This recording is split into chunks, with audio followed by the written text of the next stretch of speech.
మంగళగిరి అనేది ఒక బీసీ సామాజిక వర్గం ఎక్కువగా ఉన్న నియోజకవర్గం రాష్ట్రంలోనే. కానీ ఆ నియోజకవర్గంలో వైఎస్ఆర్సీపీ అయితే ఆ సామాజిక వర్గానికి ఇచ్చింది, మహిళలకు ఇచ్చింది, అది కూడా ఒక క్రెడిట్గా వాళ్ళు భావిస్తూ ఉన్నారు. యువతలు చూసుకుంటే లోకేష్ వస్తున్నాడు, రెండోసారి పోటీ చేయబోతున్నారు. మీరు కూడా ఆ కాన్సన్ట్రేషన్ చేస్తున్నారు అక్కడ, అంటే గెలుపు కోసం చేస్తున్నారా, ఎట్లా పరిస్థితి? గెలుపు కోసమే చేస్తున్నాను. నేను గెలవాలనేది నా టార్గెట్. ఒకవేళ గెలవలేని పక్షంలో ఒక అభ్యర్థిని ఓడించడమే నా టార్గెట్. కానీ బీసీ సామాజిక వర్గం ఎక్కువ ఉంది. ఏం చెప్తారు అక్కడ ఆ వర్గానికి? కానీ ఆ వర్గ ప్రజలు నేను ఒకటి కోటేశ్వర, నేనేం చెప్తానంటే, నేను ఎస్సీ ఎస్టీ బీసీ మైనార్టీ అది చూడను. నా లక్ష్యం రాజ్యాంగం కల్పించిన హక్కులు కోల్పోయే ఎవరైనా సరే నేను ప్రొటెక్షన్ ఇవ్వాలి. ఓకే, వాళ్ళు ఎస్సీయా, బ్రాహ్మణ, క్రిస్టియన్నా, ముస్లిమా నేను చూడను. కానీ రాజ్యాంగ హక్కులు కోల్పోయేది మెజారిటీ ప్రజలు, బలహీన వర్గాలు. కాబట్టి నేను వాళ్ళ గురించి మాట్లాడుతున్నా. రేపొద్దున ఒక బ్రాహ్మణ్ పాప ఉంది, ఆ పాపకి అన్యాయం జరిగితే నేను చేయనా? ఒక బ్రాహ్మణ పాపకి ఎవరైనా ఈవ్ టీజింగ్ చేస్తే ఊరుకుంటానా? ఒక రెడ్ల అమ్మాయిని ఎవరైనా ఈవ్ టీజింగ్ చేస్తే నేను ఊరుకుంటానా? సో రాజ్యాంగం ప్రామాణికంగా పనిచేసేటువంటి నాలాంటి వ్యక్తికి కులం అనేది ప్రాధాన్యం కాదు. అక్కడ బీసీలు ఉన్న, ఇప్పుడు ఆ బీసీ సోదరులు ఉన్నారు, అక్కడ ఉన్నటువంటి పద్మశాలీలు ఉన్నారు. ఈ రాష్ట్రంలో 14 సంవత్సరాలు ముఖ్యమంత్రిగా పనిచేసిన చంద్రబాబు నాయుడు ఈ పద్మశాలీల కమ్యూనిటీకి ఏం చేశారు చెప్పండి? వాళ్ళ మగ్గాలు ఏదైనా కనీసం పర్మనెంట్ మగ్గాలు ఇవ్వాలి వాళ్ళకి. ఈ రోజు వరకు వాళ్ళకి పెన్షన్ ఇవ్వలేదు. వాళ్ళ బతుకులు బుగ్గిపాలైపోతున్నాయి. నారా లోకేష్ ఏం ఇన్సూరెన్స్ ఇస్తున్నాడు వాళ్ళకి? నువ్వు మంత్రిగా చేసావుగా, వాళ్ళకి ఏం చేశారు చెప్పండి? నువ్వు ముఖ్యమంత్రిగా 14 ఏళ్ళు చేసావుగా, కంబైన్డ్ స్టేట్లో 10 ఏళ్ళు, మొన్న 5 ఏళ్ళు చేసావు. చెప్పండి ఏం చేశారు? నారా లోకేష్ దగ్గర ఆన్సర్ లేదు, చంద్రబాబు నాయుడు దగ్గర ఆన్సర్ లేదు, బీసీ సోదరులకి, ఈవెన్ జగన్మోహన్ రెడ్డి దగ్గర కూడా ఆన్సర్ లేదు. అక్కడ ప్రజలకి మిమ్మల్ని గెలిపించాలంటే ఏంటి అసలు? మీరు నేను దశ దీవెనలు అనేది ఒక మేనిఫెస్టో మేము తయారు చేసుకున్నాం. దశ దీవెనల్లో ప్రతి ఒక్క కుటుంబాన్ని ఆర్థికంగా, సామాజికంగా ఆదుకునేటువంటి బాధ్యత నాది. నేను మాటలు చెప్పే వ్యక్తిని కాదు. నేను ప్రజా సంక్షేమం కోసం, ప్రజల కోసం పనిచేసే వ్యక్తిని. మంగళగిరిలో శ్రవణ్ కుమార్ ఎమ్మెల్యేగా గెలిచి అసెంబ్లీకి నడవబోతున్నాడు. ఓకే, ప్రజలకి నేను ప్రతి ఒక్క కుటుంబానికి భరోసా ఇచ్చేటువంటి నా దగ్గర ఎజెండా ఉంది. అది ఖచ్చితంగా రేపొద్దున నా ఎలక్షన్ మేనిఫెస్టోలో నేను అక్కడ క్యాంపెయిన్ చేసేటప్పుడు ప్రతి ఇంటికి తీసుకెళ్తాను. అమరావతి ప్రాంతంలో ఉన్నటువంటి ప్రధానమైన 2 నియోజకవర్గాలు ఎంచుకున్నారు, అక్కడ పోటీ చేయబోతున్నారని కూడా చెప్తున్నారు. గతంలో మనం చూసుకుంటే అమరావతి ఉద్యమంలో కానీ, అమరావతి ఒకే రాజధాని ఉన్నారంటూ సాగినటువంటి పోరాటాల్లో కానీ మీరు క్రియాశీలకంగా వ్యవహరించారు. ఇప్పుడు మీరు అక్కడ పోటీ చేయబోతున్నారు. అక్కడ ప్రజలు కానీ, లేకపోతే అమరావతి ఉద్యమంలో పాల్గొన్నటువంటి పోరాట యోధులు కానీ, పోరాట రైతులు కానీ, ఉద్యమ రైతులు కానీ మీకు సపోర్ట్గా ఉండబోతున్నారు అనుకుంటున్నారు? అక్కడ రాజకీయ పార్టీలు, రాజకీయాలుగా కులాలు విడిపోయినాయి. అవును, ఒక వర్గం కులాలు ఇంకొక వర్గం. బట్ నేను అనుకుంటాను, ఎవరు ఏ కమ్యూనిటీకి వెళ్ళినా రేపొద్దున ప్రజలకు అవసరం అంటూ వచ్చే పార్టీ మా పార్టీ, వెళ్ళే వ్యక్తిని నేను. ఓకే, ప్రజలు ఆ విఘ్నతతో ఆలోచిస్తారనే నమ్మకం నాకుంది. బట్ నేను గెలవగలను, లేకపోతే అద్భుతమైన మెజార్టీ సాధించగలనని నేను చెప్పలేను. చాలామంది మీరు అన్నట్టు ఈ కమ్యూనిటీ నాకు సపోర్ట్, ఈ కమ్యూనిటీ సపోర్ట్ అని నేను చెప్పలేను. నేను అనుకుంటాను, ప్రజాస్వామ్యాన్ని ప్రేమించే ప్రతి వ్యక్తి, చదువుకున్నటువంటి ప్రతి వ్యక్తి, మన భావితరాలు బాగుండాలనుకున్న ప్రతి వ్యక్తి, మనకి అన్యాయం జరిగింది 10 సంవత్సరాలు, దీని అన్యాయాన్ని ప్రాపర్గా కాంపన్సేట్ చేసి మనల్ని లక్షాధికారులను చేయగలిగినటువంటి ఆలోచన ఎవరైతే చేస్తారో వాళ్ళందరూ నాకు ఓటేస్తారని నాకు నమ్ముతున్నాను. కరెక్టే. నేనేం చెప్తున్నానంటే, మీరు కోర్టుల్లో కానీ, ప్రజాక్షేత్రంలో కానీ అమరావతి తరపున చాలా పోరాటాలు చేశారు, చాలా క్రియాశీలకంగా వ్యవహరించారు. అంటే కనీసం మీ రుణం తీర్చుకునే అవసరం వాళ్ళకి వచ్చింది కదా అంటాను నేను. అది నేను చెప్పలేను, అది ప్రజలు ఆలోచించుకోవాలి. ఓకే, ఇప్పుడు ప్రజలు ఆ విధంగా ఆలోచిస్తే నాకు ఓటేస్తారు.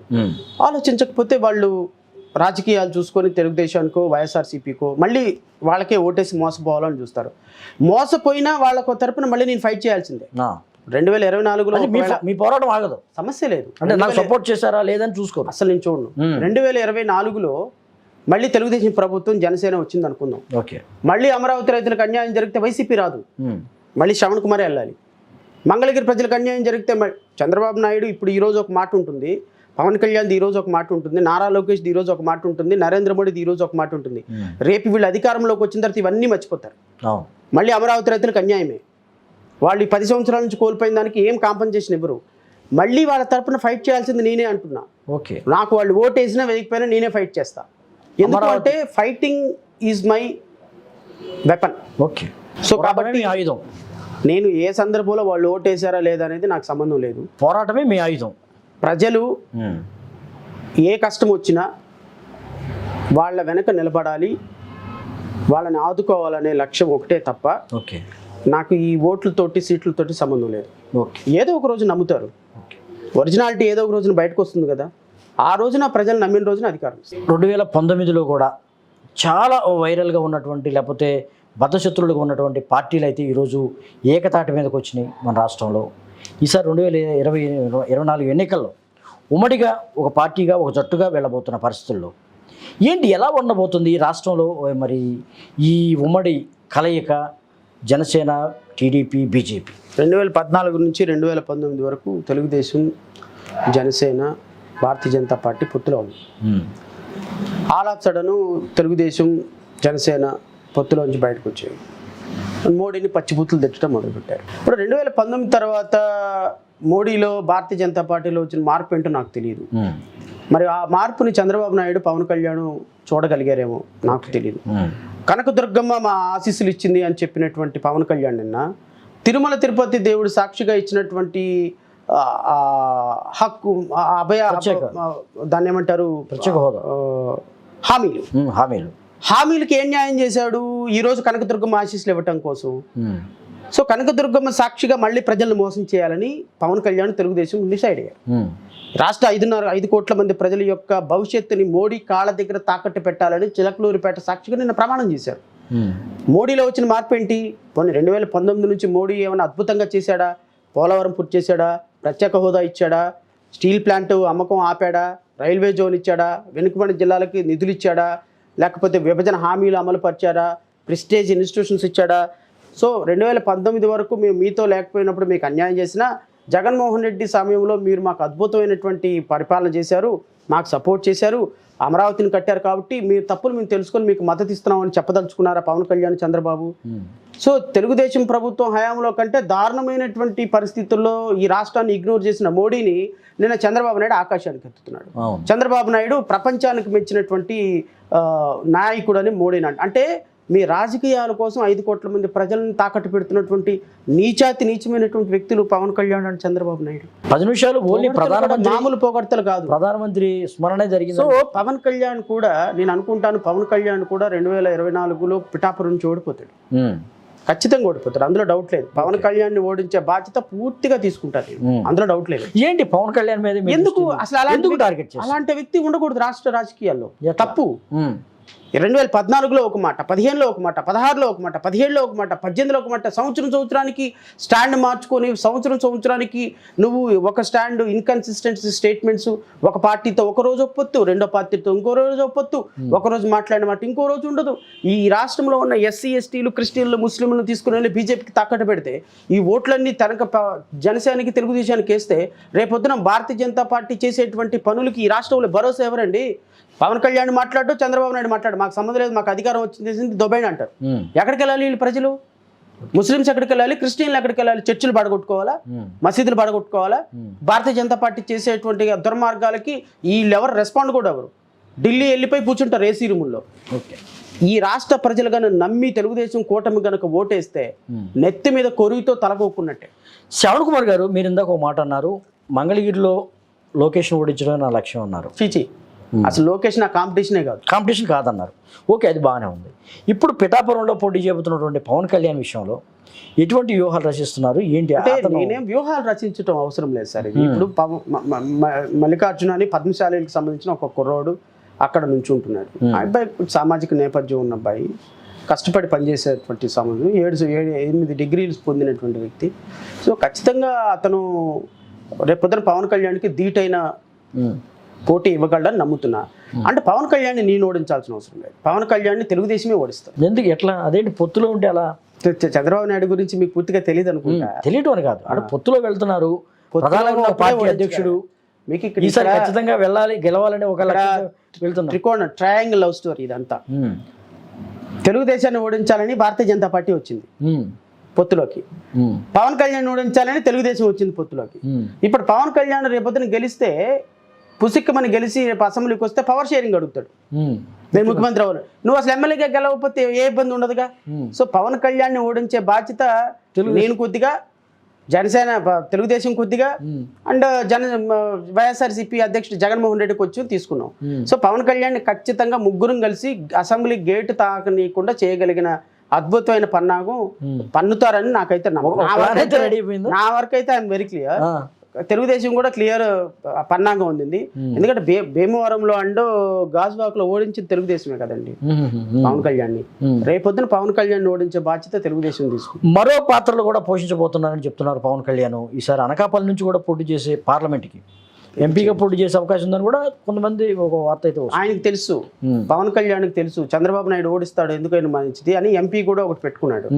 అంటే ఇవన్నీ కూడా కుల రాజకీయాలతో ముడిపడిన ఉన్నటువంటి, నేను కులం లేదు మతం లేదు అంటాడు.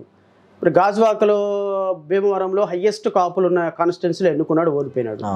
అక్కడ 60,000 కాన్స్టిట్యున్సీలు గాజువాకలో, ఇక్కడేమో 73,000 75,000 ఉన్నారు భీమవరంలో. 90,000 ఉన్న కాన్స్టిట్యున్సీలో ఎన్నుకున్నాడు. ఇప్పుడు పెట్టాపురంలో 90,000.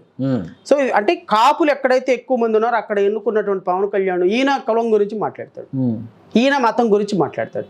ఈయన నాకు అసలు కాపులు, నేను అసలు కాపుల పార్టీ కాదు అంటాడు. అంటే చెప్పేయేమో ఒక మాటలు, చేసేయేమో ఒక పనులు. సో కాబట్టి వీళ్ళు పవన్ కళ్యాణ్ రేపు గెలిచే అవకాశాలు కొంచెం తక్కువ అనేది నాకున్న ఇన్నర్ ఫీలింగ్. ఇప్పటి వరకు జడ శ్రావణ్ కుమార్ చాలా సన్నిహితంగా ఉన్నారు టీడీపీతో కానీ, టీడీపీ నాయకులతో కానీ చాలా దగ్గరగా ఉన్నారు. ఆల్ ఆఫ్ ఎ సడన్ ఒక్కసారిగా ఆయనలో మార్పు వచ్చింది, వారికి చంద్రబాబు కానీ లోకేష్ కానీ వ్యతిరేకంగా మాట్లాడుతున్నారని కూడా ఈ మధ్య బాగా చర్చనీయాంశమైంది. ఏంటి అంత గ్యాప్ ఎందుకు వచ్చింది జడ శ్రావణ్ కుమార్కి? అంటే 2019 నుంచి నేను తెలుగుదేశం సంబంధించిన సపోర్టింగ్ మీడియాలో మాట్లాడుతున్నాను అనేది ఒక ఎలిగేషన్.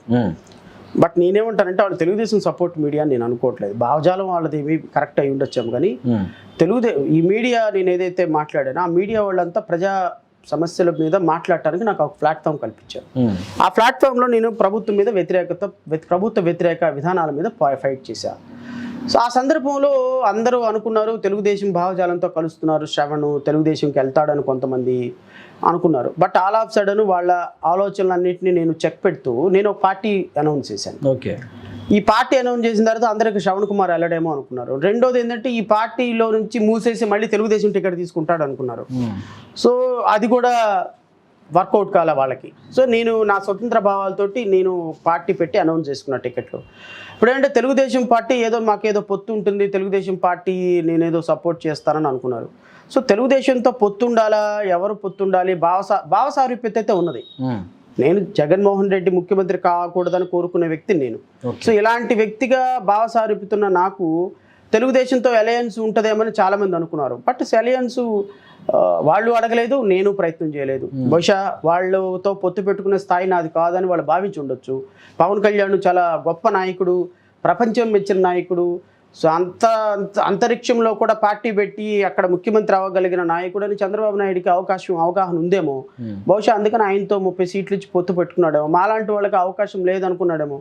సో నేను కూడా ఎంతగా సీరియస్గా ట్రై చేయాలి. అంటే కేవలం పొత్తులు లేవని మీరు బయటకు వచ్చి మాట్లాడుతున్నారా? ఒక రాజకీయ పార్టీగా నా స్వతంత్రంగా నేను పార్టీ పెట్టుకొని నేను అన్ని పార్టీలు అన్ని కాన్స్టిట్యున్సీలో కంటెస్ట్ చేసేటప్పుడు నాకు తెలుగుదేశాన్ని నేను ఎందుకు స్పేర్ చేస్తాను, వైసీపీని ఎందుకు స్పేర్ చేస్తాను, బీజేపీని ఎందుకు స్పేర్ చేస్తాను? నాది ఒక సొంత పార్టీ ఉన్నప్పుడు నేను ఒక పార్టీగా నేను అందరిని విమర్శించాలే కదా. విమర్శించకుండా నేను తెలుగుదేశానికి ఓటేయండి వైసీపీ ఓటేయద్దని చెప్తానా? నా దృష్టిలో అందరూ దొంగలే. వైఎస్ఆర్సీపీ కంటే కొంచెం పెద్ద దొంగ జగన్మోహన్ రెడ్డి, చంద్రబాబు నాయుడు. చంద్రబాబు నాయుడు కంటే ఇంకొంచెం పెద్ద దొంగ మోడీ. వీళ్ళ ముగ్గురు కలిసి రాష్ట్రాన్ని నాశనం చేశారు. వీళ్ళకి ఉడతాబత్తి సాయంగా పవన్ కళ్యాణ్ తయారయ్యారు. కానీ మీరు ఇటీవల కాలంలో కొంత ప్రభుత్వానికి దగ్గరగాను ప్రతిపక్షాలు కొంచెం దూరంగాను మాట్లాడుతున్న పరిస్థితులు కూడా చాలా చర్చనీయాంశంగా మారింది. అంతేకాకుండా ఇటీవల కాలంలో పెద్ద ఆరోపణ అయితే మీ మీద ఉంది. మీకు తెలుగుదేశం నుంచి ఒక ప్యాకేజీ రాకపోవడం వల్ల మీరు బయటకు వచ్చారు, వైఎస్ఆర్సీపీ వాళ్ళు ఆఫర్ ఇచ్చారు మీకు అని కూడా ఒక ఆరోపణ అయితే మీ మీద ఉంది. ఇప్పుడు తెలుగుదేశం వాళ్ళు ప్యాకేజ్ ఎందుకు ఇస్తారు? For what purpose? మీకు అనుకూలంగా మాట్లాడుతూ ఒక గళ ఉన్న నేత, ఒక గళ ఉన్న మాజీ న్యాయమూర్తి, ఒక ప్రముఖ హైకోర్టు న్యాయవాది ఇవి ఉండొచ్చుగా. అవును, తెలుగుదేశం వాళ్ళకి ప్యాకేజ్ ఇస్తే మరి నేను తెలుగుదేశానికి వ్యతిరేకంగా ఎందుకు మాట్లాడతాను? రాలేదని, ప్యాకేజీ రాకపోవడం వల్ల రాలేదు అని అంటారు. మీరు ప్యాకేజీ రాకపోవడం వల్ల జనశ్రావణ్ కుమార్ ఇలా మాట్లాడుతున్నారు, ఇలా వ్యతిరేకంగా వచ్చారని కూడా చర్చనీయాంశంగా మారింది. ఇవన్నీ ఆరోపణలు అన్నీ వేరు. మనం దానికి సమాధానం చెప్పండి. మీకు కూడా తెలిసి ఉంటుంది, ఈ ఆరోపణ అయితే చాలా ప్రధానంగా వినిపిస్తుంది. నో డౌట్ అందులో ఆరోపణలు. ఇప్పుడు పవన్ కళ్యాణ్ ప్యాకేజ్ స్టార్ అన్నారు, ప్యాకేజ్ తీసుకున్నాడని ఎవరికి తెలుసు? ఎవరికి తెలియదు. ఇప్పుడు శ్రవణ్ కుమారు డబ్బులు రాకపోవటం వల్ల ఇలా డబ్బుల కోసం నేను పార్టీ పెట్టలా. ఇప్పుడు మీరు ఒకటి గమనించండి, 2019 నుంచి జగన్మోహన్ రెడ్డి చాలా స్ట్రాంగ్గా ఉన్నాడు ప్రభుత్వం, తెలుగుదేశం పార్టీ చాలా వీక్గా ఉంది. 23 స్థానాల్లో ఎంతమంది ఎమ్మెల్యేలు ఉన్నా కూడా తెలియదు. నేను 2019 నుంచి జగన్ మీద ఫైట్ చేస్తున్నప్పుడు చాలా సందర్భాల్లో వైఎస్ఆర్సీపీలోకి వెళ్ళి చేరే అవకాశం దొరికింది. నేను చేరానా? వైఎస్ఆర్సీపీలో చేరి ఒక పదవి తీసుకుంటే ఎవడొద్దంటాడు నన్ను?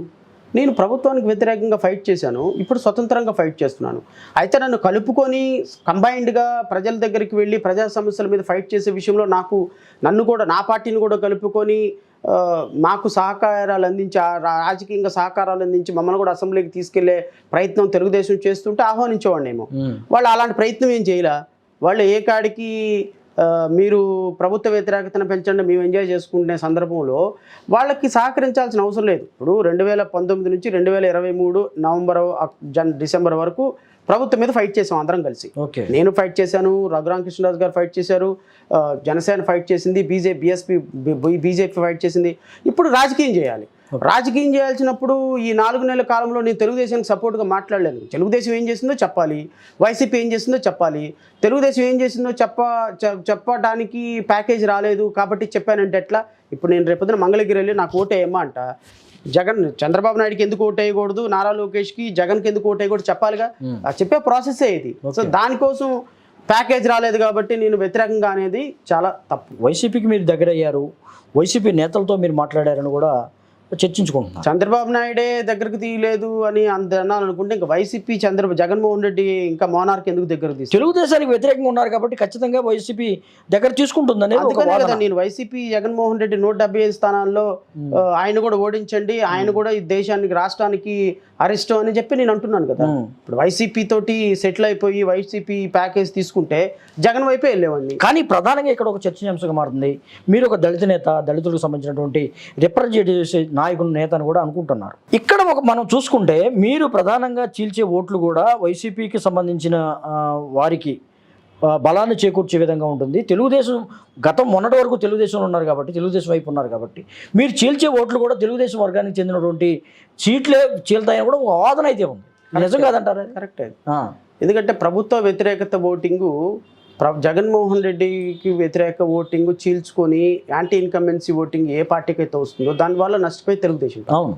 సో తెలుగుదేశం పార్టీ ఖచ్చితంగా రేపొద్దున నష్టపోయే అవకాశం ఉంది మా వల్ల. మేము చీల్చే ప్రతి ఓటు కూడా తెలుగుదేశం పార్టీకి వెళ్లాల్సిందే. సో తెలుగుదేశం పార్టీ ఖచ్చితంగా నష్టపోయే అవకాశం ఉంది. తెలుగుదేశం పార్టీ రేపొద్దున నష్టపోయే దాంట్లో మొదటి స్థానంలో ఉంటుంది. At the same time YCP కూడా నష్టపోతుంది అనుకుంటున్నా. ఏదేమైనా గెలుపు ఓటములు 1-2 ఓట్ల తేడాతో ఉంటుంది కోటేశ్వర. నేను ఒక 5,000 ఓట్లు తెచ్చుకున్నాను అనుకో, అవి తెలుగుదేశంయా వైసీపీయా నాకు తెలియదు. అక్కడ ఉన్నటువంటి ప్రజలు నన్ను అర్థం చేసుకునే విధానాన్ని బట్టి వేస్తారు. కొంతమంది జగన్కి వెళ్ళాలి అనుకున్న వాళ్ళు నాకు వేయచ్చు, జగన్కి వేయకూడదు తెలుగుదేశంకి వేద్దాం అనుకునే వాళ్ళు నాకు వేయచ్చు. ఏదైనా జరగచ్చు, బట్ మేజర్ లూజర్ మాత్రం తెలుగుదేశం పార్టీ. 2024కు సంబంధించి సార్వత్రిక ఎన్నికలు జరగబోతున్న తరుణంలో భారత ఎన్నికల సంఘం అయితే ప్రధాన పార్టీలు కానీ, ఇతర రాజకీయ పార్టీలు కానీ, ప్రాంతీయ పార్టీలకు సంబంధించి ఇప్పటికే కొన్ని మార్గదర్శకాలు సూచించింది. అంతేకాకుండా గుర్తులు కూడా ప్రకటించిన నేపథ్యం ఏంటి? అసలు మీ పార్టీకి సంబంధించి ఇప్పటికే కోర్టు గుర్తు వచ్చింది. ఏంటి దాని వెనక ఉన్న వ్యూహం ఏంటి? అసలు నిజంగా ఒక చర్చనీయాంశంగా మారింది రాష్ట్రంలో అయితే మాత్రం. జై భీమరావు భారత పార్టీకి కోర్టు గుర్తు అంశం కనుక చాలా చర్చనీయాంశంగా మారింది. 1924 ఆ ప్రాంతంలో 100 సంవత్సరాల క్రితమే ఈ దేశానికి, ప్రపంచానికి ఆత్మగౌరవం చూపించినటువంటి, విలువను చూపించినటువంటి అంబేద్కర్ గారు ఒక కోర్టు ద్వారానే సమాధానం చెప్పారు. అప్పట్లో లండన్ వెళ్ళి ఒక కోట్ వేసుకొని వెళ్ళి లండన్ వెళ్ళి ఉద్యోగం చదువుకున్నటువంటి వ్యక్తి ఈ దేశంకి వచ్చి లండన్ కోట్ వేసుకొని, సూట్ వేసుకొని ఉద్యోగం చేసినటువంటి వ్యక్తి, ఆత్మగౌరవ ప్రతీక కోటు ఆయన అంబేద్కర్. మా పార్టీ అంబేద్కర్ భావజాలంతో. సో అలాంటి ఆత్మగౌరవ ప్రతీక మరలా 100 సంవత్సరాల తర్వాత మా పార్టీకి గుర్తుగా కేటాయించడం అనేది చాలా ఆహ్వానించదగ్గ పరిణామం. ఓకే. ఖచ్చితంగా ఎలక్షన్ కమిషన్ వారికి కృతజ్ఞతలు తెలపాలి. ఈ కోర్టుతోనే రేపు రాజకీయం మారబోతుంది. కానీ మీరు కూడా నిత్యం కోటు వేసుకుంటారు, అదే ఒక సింబాలిక్గా తీసుకున్నారని కూడా భావిస్తున్నారు. అది నిజం? మేబీ గాడ్ బ్లెస్సింగ్స్ ఏమో అనుకోవాలి. నేనైతే ఊహించలేదు కోర్టు సింబల్ ఉంటుందని కూడా నాకు తెలియదు. బట్ ఫార్చునేట్లీ కోర్టు సింబల్ పెట్టాను, అదే సింబల్ ఎలక్షన్ కమిషన్ కూడా యాక్సెప్ట్ చేసింది. అంటే ప్రధానంగా ప్రాంతీయ పార్టీలకు మాత్రమే ఈ కోటు అనేది ఒకటి ఉంటుందా? మిగతా రాష్ట్రాల్లో కూడా ఉండొచ్చు. మిగతా రాష్ట్రాల్లో కూడా ఉండొచ్చు. బట్ ఆంధ్రప్రదేశ్ రాష్ట్రంలో మిగతా రాష్ట్రాల్లో పార్టీలు పేర్లు వేరు, కానీ మా పార్టీ పేరే అంబేద్కర్, జై భీమ్రావ్. భీమ్రావ్ పేరుతోనే ఒక పార్టీ భారతదేశంలో ఎక్కడా లేదు. ఓకే. మా పార్టీ ప్రత్యేకంగా అంటే మీ గుర్తు కోటు కాబట్టి ప్రత్యేకంగా చూపెట్టాల్సిన అవసరం లేదు, ప్రత్యేకంగా పట్టుకోవాల్సిన అవసరం లేదు. Just identified with my dress sense only. Tomorrow also people will identify me, or my symbol will be identified in the EVM basing on my appearance. Okay. భారత ఎన్నికల సంఘం నుంచి మీకు ఆ కోటు గుర్తు వచ్చిన తర్వాత మీ పార్టీ వాళ్ళు కానీ మీకు సంబంధించినటువంటి వ్యక్తులు కానీ ఏ విధంగా ఫీల్ అయ్యారు? హ్యాపీ ఫీల్ అయ్యారు. చిన్న పార్టీ కదా, పెద్దగా సంబరాలు చేసుకునే పరిస్థితి ఉండదు. But everybody felt a very happy. ఎందుకంటే ఇది ముగింపు కాదు, ఇది ప్రారంభం మాత్రం. మేము ఇంకొక 30 సంవత్సరాలు ఈ రాష్ట్రంలో రాజకీయాలు చేయాలనుకుంటున్నాం. రేపొద్దున 28లో తెలంగాణలో కూడా పోటీ చేయాలనుకున్నాం. సో ప్రపంచానికి పరిచయం చేయాల్సిన అవసరం లేని పేరు భీమ్రావ్. మా పార్టీ పేరు కూడా భీమ్రావ్. ప్రపంచానికి పరిచయం చేయాల్సిన అవకాశం లేని సింబల్ కూడా coat. So Bhimrao and coat, ఈ కోటు భీమ్రావ్ ఐడియాలజీతో కలిసినటువంటి సింబల్ రావటం మా వాళ్ళు చాలా హ్యాపీ. అంటే పెద్దగా సంబరాలు మేమేం చేసుకోలేదు, కానీ బట్ మానసికంగా అయితే మాత్రం మాకు చాలా స్ట్రాంగ్నెస్ ఇచ్చినటువంటి, కరేజ్ ఇచ్చినటువంటి ఇన్సిడెంట్ ఇది. ఓకే. రాజకీయ పార్టీకి ప్రధానంగా సింబల్ అనేది చాలా ఆయువు పట్టు ఉంటారు, లైఫ్ లైన్ కూడా. సో ఏదైతే మీరు కోటు తీసుకున్నారో ఈ కోటు అంటే గ్రామీణ ప్రజలు చాలా రూరల్లో ఉంటారు. ప్రజలు కొంతమంది గుర్తుపట్టడం చాలా కష్టంగా ఉంటుంది కొన్ని గుర్తుల్ని. అంటే ఈ పార్టీ గుర్తుని మీరు ఎలా తీసుకెళ్ళాలనుకుంటున్నారు, ఎలా పాపులర్? కొంచెం డిఫికల్ట్ టాస్కే. ఓకే. 2024లో మెల్లగా ప్రయత్నం చేస్తాం, 29కి చాలా స్ట్రాంగ్ అవుతాం. ఓకే. 34కి ఈ రాష్ట్రంలో ఒక మంచి ఫోర్స్ తోటి ప్రభుత్వాన్ని శాసించే స్థాయిలో, ప్రభుత్వాన్ని ఏర్పాటు చేసే స్థాయిలో కూడా ఉంటాం. అంటే 10 సంవత్సరాల టార్గెట్ నాది. 24 ఎలక్షన్లో అన్ని కాన్స్టిట్యున్సీలో నిలబడాలి, ఒక 15 లక్షల ఓటింగ్ తెచ్చుకోవాలి. ఓకే. ప్రతి కాన్స్టిట్యున్సీకి 5,000 ఓట్లు, ఎంపీ అయితే 10,000. మీ టార్గెట్ అయితే అది? నా టార్గెట్ అది. 15 లక్షల ఓటింగ్ వస్తే ఈ 29వ తారీఖున చంద్రబాబు నాయుడు ప్రమాణ స్వీకారం చేసినా, జగన్ ప్రమాణ స్వీకారం చేసినా ప్రతిపక్ష పార్టీలు 3 ఏళ్ళు కనపడవు. చంద్రబాబు నాయుడు ప్రమాణ స్వీకారం చేశాడు అనుకో, జగన్మోహన్ రెడ్డి ఆ సాయంత్రం విజయవాడ నుంచి గాయప్ అయితే మళ్ళీ 3 సంవత్సరాల తర్వాత ఆంధ్రప్రదేశ్ రాష్ట్రంలో హైకోర్టు ఆర్డర్తో అడుగు పెట్టాలి, రఘురామకృష్ణరాజు గారి లాగా. రాష్ట్రంలో ఉండనీరు. అటువంటి పరిస్థితులు ఏర్పడతాయి అంటారా? 100%. ఓకే. నేను చంద్రబాబు నాయుడుగా ప్రమాణ స్వీకారం చేస్తున్న రోజునే సాయంత్రానికి 1000 మంది లేచిపోతారు. అంత దారుణాలు జరుగుతాయి. 29వ తారీఖున చంద్రబాబు నాయుడు గారు ప్రమాణ స్వీకారం చేస్తే 30వ తారీఖు నుంచి ఈ రాష్ట్రంలో జరిగే అక్రమాల మీద ఫైట్ చేయాల్సింది మళ్ళీ నేనే. మీరే ఆధారం. ఎందుకు ప్రతిపక్ష పార్టీలు ఉండవుగా? జనసేన కలిసే ఉంది, పోరాటం చేయదు. బీజేపీ కలిసే ఉంది, పోరాటం చేయదు. కాంగ్రెస్ పార్టీ షర్మిల, నాది అసలు ఆంధ్రానే కాదు, నాది అసలు తెలంగాణనే కాదు, నేను అసలు ఆంధ్రాలో పుట్టిన, తెలంగాణలో పుట్టిన, నేను పెరిగింది అంతా బెంగళూరులోనే, నేను బెంగళూరు వెళ్ళిపోతానని ఎంపీ టికెట్ తీసుకుని ఎక్కడికో వెళ్ళిపోద్ది, రాజ్యసభ తీసుకుని. ఆమె ఉండదు. వైఎస్ఆర్సీపీ పారిపోద్ది, ఎక్కడ కనపడితే అక్కడ కేసులు పెడతారు కాబట్టి వాళ్ళు కూడా ఉండరు. మళ్ళీ ఈ స్టేట్లో ఫైట్ చేయాల్సింది నేనే. జడ శ్రవణ్ కుమారే మూలం, ఇక ఆధారం అవుతారంటారు. ఖచ్చితంగా. ఎందుకంటే కమిట్మెంట్ తోటి ఉన్నా నేను. నేనేదో పెద్ద గొప్ప పోరాట యోధుడిని లేకపోతే పెద్ద నాయకుడిని చెప్పను. ఇప్పుడు ఈ 15 లక్షల ఓటింగ్ నాకు వచ్చింది అనుకోండి కోటేశ్వరరావు, రేపొద్దున నాకు ఒక హోప్ వస్తుంది. ఇప్పుడు నేను 2019లో నా దగ్గర ఏముందని ఫైట్ చేశాను ముఖ్యమంత్రి గారి మీద, ప్రభుత్వ వ్యతిరేకత మీద, సుధాకర్ మీద, కిరణ్ కుమార్ మీద, అబ్దుల్ సలాం మీద, ప్రసాద్ మీద, వరప్రసాద్ మీద, వీళ్ళందరి మీద ఏముందని ఫైట్ చేశాను నేను. నా దగ్గర ఏముంది అప్పట్లో? ఈ కోర్టు తప్ప ఏమీ లేదు. ఇప్పుడన్నా కొద్దిమంది జనం ఉన్నారు, కొంత ప్రాక్టీస్ ఉంది, 4 కేసులు ఉన్నాయి. అప్పుడు అది కూడా లేదు కదా, సింగిల్ వన్ మ్యాన్ ఆర్మీగా ఉండి ఎంత ఫైట్ చేశాను. ఓకే. జగన్మోహన్ రెడ్డి ఒక చిన్న పోస్ట్ పెడితే ఎత్తుకెళ్ళిపోయేవాడు, లోపల పెట్టేవాడు. అవును. అలాంటి సందర్భంలో దాక్కున్నారు ఈ 70 లక్షల మంది తెలుగుదేశం కార్యకర్తలు. 45 సంవత్సరాల చరిత్ర ఉన్న పార్టీ కనపడలా. కరోనా టైంలో ఇద్దరు కలిసి చంద్రబాబు నాయుడు, నారా లోకేష్ అక్కడ యోగా చేసుకుంటూ హైదరాబాద్లో ఉన్నారు. పవన్ కళ్యాణ్ నిన్నగాక మొన్న వచ్చాడు. వీళ్ళు విద్యుత్ సమస్యల మీద ఫైట్ చేశారా, జాబ్ క్యాలెండర్ మీద ఫైట్ చేశారా, దళిత సమస్యల మీద ఫైట్ చేశారా, కొన్ని వందల కేసులు హైకోర్టులో వేసి ప్రభుత్వం యొక్క మెడలు ఉంచి పోరాటం చేశాను నేను. నా చరిత్ర యూట్యూబ్ చెప్తుంది. ఓకే. ప్రతిరోజు డిబేట్లో కూర్చొని ప్రజా సమస్యల మీద పోరాటం చేసిన వ్యక్తిగా నాకు ఒక క్రెడిబిలిటీ ఉంది. ఆ క్రెడిబిలిటీ నేను పోగొట్టదలుచుకోవాలా. నేను మళ్ళీ 2024లో మే 30వ తారీఖు నుంచి ఈ రాష్ట్రంలో నా ప్రయాణం, నా పోరాటం కొనసాగుతుంది. ఓకే. ఇది జడ శ్రావణ్ కుమార్ గారు చెప్తున్నారు. ఏదైతే 2024 ఎన్నికల్లో ఖచ్చితంగా ఇతర పార్టీలకు సంబంధించిన నేతలని ఓడించడమే తన లక్ష్యం, అంతేకాకుండా ఓట్లు చీలికే తమ ధ్యేయం అంటూ మరి ఈ ఎన్నికల్లో రాబోతున్నాము. అంతేకాకుండా ఈ ఎన్నికల తర్వాత కూడా ఏదైతే బాధితులు ఉన్నారో, ఎవరైతే నష్టపోయేవారు ఉన్నారో వారికి ఖచ్చితంగా ఒక జడ శ్రావణ్ కుమారు లేకపోతే జై భీమరావు భారత పార్టీ మాత్రమే అండగా ఉంటుంది. ఎన్నికల తర్వాత కూడా మరి ఈ రాష్ట్రంలో ఉండే నేతగా తానేనని కూడా గట్టిగా చెప్తున్న పరిస్థితి కూడా చూస్తున్నాము.